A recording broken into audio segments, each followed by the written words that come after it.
Habit na. Abinato, mauna jud ni, pero di ay wa ta nailhan sa atong Ginoo. Amen?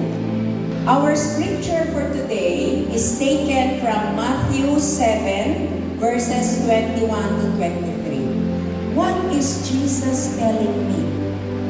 Kung saan ginaingon ni Jesus? Kasi kita, when we share the gospel, right, okay. Now your name will be written in the book of life. Diba? That's our dream. That when we die, we go to heaven. That when we share the gospel, you are saved. That when I receive Jesus, I am saved. We all wanted to be saved, right? Kinsa gusto nato diri nga salbar na tatanan. Amen? Kinsa gusto tanan nga kita-kits na tanan sa langit. Taas ka mo. Ang wala pa ka-decide, asa di ay mo paingon. Ha? O sige, let's raise our hands because it will be glad that all saints will be in heaven. Kinsa gusto nga dito tatanan sa langit. Yay! Hallelujah.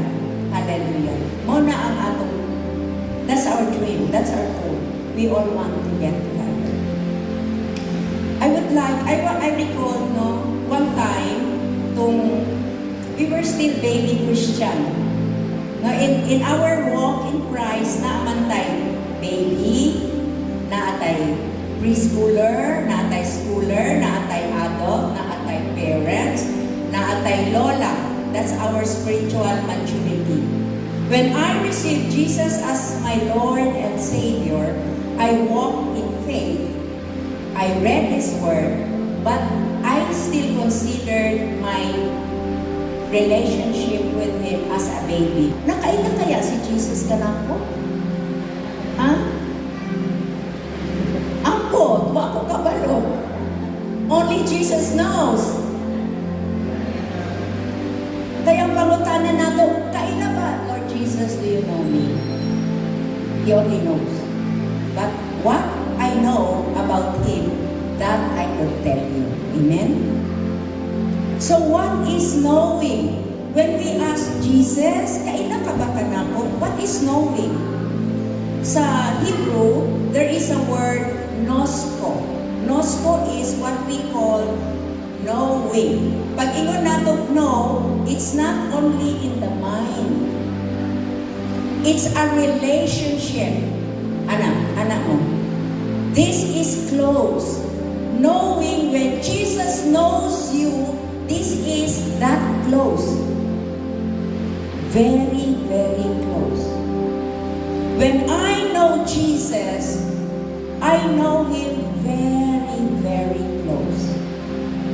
So, ingon anak bata ka close kay Jesus? Not even husband and wives. Boyfriend and girlfriend know each other.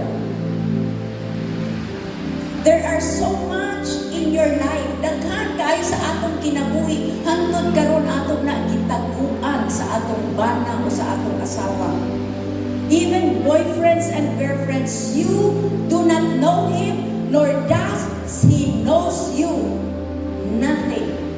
Only when you have a relationship with Jesus Christ, you are exposed and He knows you very well. Amen? So do you want that Jesus will know you? Amen. Ang gusto yun ako, Lord, I want you to know me. And Lord Jesus, I want you to know. I want me to know you more. Amen? So karon nga adlaw, mo ni ang atong istorya. There are only 3 points, kaya ayaw katulog. Amen? Tatlo lang ni. Very powerful. Nag-ingon siya, what can save sinners like us? Unsa man gyud? Nag-ingon siya sa John 3, unless you are born again, you cannot enter, you cannot see the kingdom of God. Unless you are born again with your spirit and blood, you cannot enter the kingdom of God. Truly, truly, I tell you, unless you are born again, you cannot enter the kingdom of God. I know Jesus. I love Jesus. will not bring you to heaven. Amen? But, only the one who does. Tingnan na to. Who does. Dili si Judas. Dili si Judas. Who does the will of my Father who is in heaven. Dili ka to nag-ingon, Lord, Lord. Dili. Jesus, Jesus, Jesus. Kaya kami, there is a church when we pray, we all declare, Jesus, Jesus, Jesus. Wala ko natingala. Nga nung mag-shakit with Jesus, Jesus. Para ma-remind me that this prayer is in His name. Amen? Ang uban maulaman, Jesus, Jesus, Jesus. Kami dili, shakit with me. Para sa amo, dili para sa inyo. Para kami ma-remind that everything that we pray, it will go up to heaven. Dili ba bungol si Jesus, no? Maski magumong ka, pero it is for us. It is for us to open our lungs and to open our heart that we cry out to Jesus because He is our Savior and He is our Lord. Amen? Pero dili ingon nga sige big Jesus, Jesus, Jesus, mahalangit me. No. Nag-ingon siya, only who does the will of the Father. Amen? So it is not by words alone. Maskin pinapaka-verses ang atong gi-memorize. Maskin pinaka-good words imong giingon, it will not bring you to heaven. But only who does the will of the Father. Meaning naa kay gibuhat nimo, nag-obey ka sa giingon ni Jesus, kaya nakaadto ka sa langit. Amen? How will you know that what you see in the internet or what we are doing is the truth? You have to know it yourself. Amen? Makita nimo kung unsa siya kapag katao, kung makita nimo ang iyang bunga. Mahibatan nimo nga mangga ni, mangga, or orange ni, kung ang iyang bunga, mangga. Karon gani, malibog ka na. Nakakita kong star apple? No, sa unang star apple, ala, green o unsa? Violet. Karon nakakita na kong yellow. So di na ko kabalo kung star apple siya. Kaya dapat na ko siya tilawan. The same thing. The same thing with us. So not everyone who says that he's a lover of Jesus will be saved. Amen? Tapi ka na imong katapat. Dili di ay tanan. Dili lang di ay sa mga scripture. Dili lang di ay sa mga gitutlo. Dili po di ay pwede nga trabaho lang. Lord, makakakita nga grabe kayo akong servisyo. Children ministry, women ministry, adult ministry, hospital ministry, child ministry. Daghan na ko kayo trabaho, Lord. Hindi pa dahil na enough sa imo. Grabe na akong worship diri, kanta-kanta ko. Piano-piano ko, sayaw-sayaw ko. Hindi pa di ay na tama sa imo, Lord. So it's not only your word. And it's not even your words. Lord, nag-serve man ko diri sa Capernaum. Grabe na yun akong tabang. My dear brothers and sisters, unsa ang kinapasabot sa ato sa Ginoo? Nag-ingon siya sa Romans 10:9-10. If we confess with our mouth that Jesus is Lord, di ba? But pasabot, the same as verse 21, yun niya. Nga, if you call me Lord, Lord, confess, Lord, Lord, Jesus, Jesus. Pero nag-ingon siya, that is not enough. Not enough. Nag-ingon siya sa verse 10, and believe in your heart that God raised Him from the dead, then you are saved. So, diyo sa Romans, kung imong ikumpisal na si Jesus, imong Ginoo. Pero, nagtuo ka sa imong kasing-kasing. Meaning, di proseso na sa imong pagtuo, the faith that have in you. Believe that He was raised from the dead, that He died for you. Then you will be saved. Amen? Dili lang diri sa utok, pero nanaog na sa imong imong kasing-kasing, sa imong spirito, nituo ka gyud nga ang Ginoo namatay sa cross para sa ato. Then you will be saved. Amen. Dili dahil sa imong mga ginabuhat na kaayo, millions imong ihatag diri, pesos imong ihatag diri, daghan ka kaayo gilimpyuhan pati kalsada. That's not a measure of your salvation. Amen? Amen. So, nagingon sa Romans verse 10, for with the heart, one believes and is justified, and with the mouth, you confess and you are saved. So, duha ka portion karon ang ginaingon. Dili lang kaning sa utok, dili lang kaning sa mga kamot na makita ninyo, pero ginaproseso sa Ginoo bali sa imong spirito nga moagi sa imong kasing-kasing nga mauni karon ang gipagpol sa Ginoo. Amen. I never knew you. Away from me. Anong pangalan? Evil doers.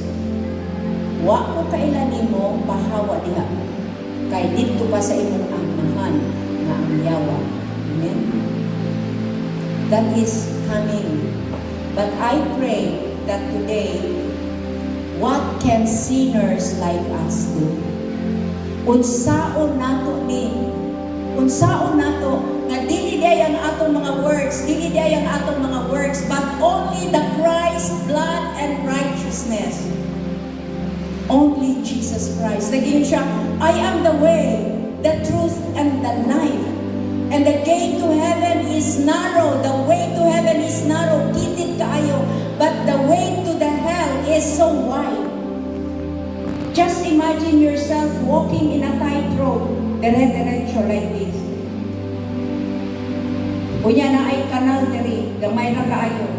Dili pwede ang kotse, pati bicycle. Kay maana ka. If you do by words alone, diri ka paingon, hulog ka. Diba? If you do by works alone, hulog ka diri sa kanal. So asa yung ka paingon? Because the road to heaven is only through Jesus Christ. It's a narrow road, but focus to Jesus Christ. Kay naging siya, I am the way, I am the truth, and I am your life. So unless and until we receive Jesus as our Lord and Savior, unless and until we make Him to be the Lord of our life, then He will know you. Unless and until you build your relationship with Jesus Christ, you surrender everything. Everything. Surrender everything. Surrender everything to the Lord. Because when you follow Him, only Jesus, when you focus on the cross, because it is on the cross, if you see something in the cross, see Him. My friend kanina shared about Tetelestai. The one word that which means it is finished. And it is the word of Jesus Christ to every one of you now. It is finished. Put pa sa bot, tanan nga imong utang, gibayran niya na. Amen? Palakpakan nato ang Ginoo. So this body is already a living sacrifice. I am no longer Dr. Imelda Soriano. But the life I live is the life of Christ, who died for me and who loved me until He comes back. That is the same thing with your life. It's no longer your life. You are already bought with a price in the cross. Amen. Surrender everything.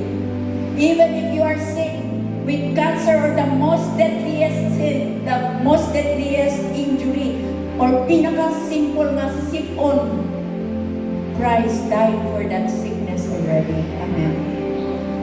So brothers and sisters in Christ, it is not you anymore. It is Christ living in you. So if you do not have this faith nga gikan sa balaang Espiritu Santo, then you cannot be measured. Because that faith will make you love people, the greatest commandment, the fruit of that Christ's blood and righteousness. Because you are going to love the unlovable. You are going to forgive the unforgivable. You are going to erase the sins that they have done to you.